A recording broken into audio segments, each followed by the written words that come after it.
My 2 cents, making India irrelevant to U.S.-China policy.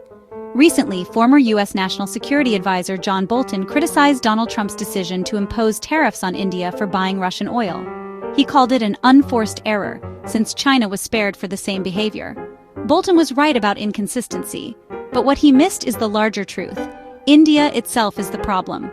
For decades, New Delhi has perfected the art of the double game.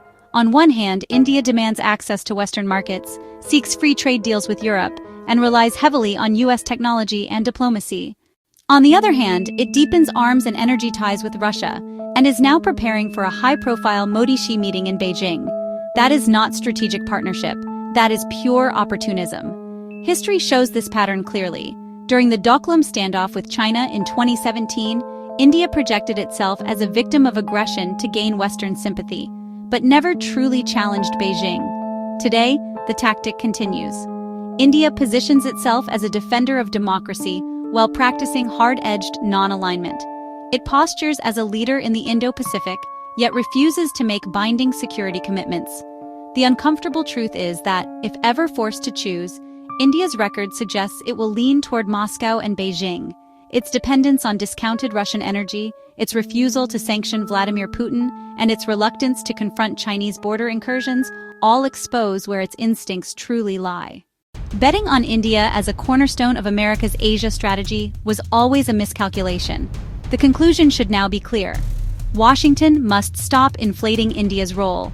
No more blank checks, no more illusions about a so-called strategic partnership. Instead, the U.S. should focus on treaty allies that have already proven their reliability: Japan, South Korea, and Australia. These countries have both the capacity and the political will to support America's regional strategy.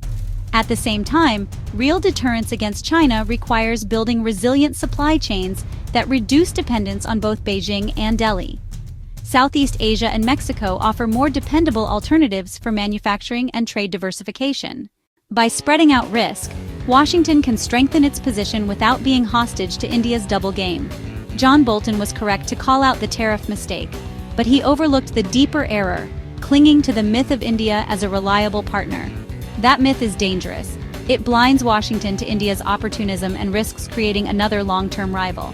A so-called China 2.0 quote in South Asia is not far-fetched if America keeps indulging New Delhi without accountability. The U.S. cannot afford that mistake. Strategic clarity demands that India be cut down to size, not punished, but placed where it truly belongs, on the sidelines of U.S.-China policy. America's future in Asia depends on strong, tested allies, not on a partner that plays both sides for its own advantage. The time for illusions is over.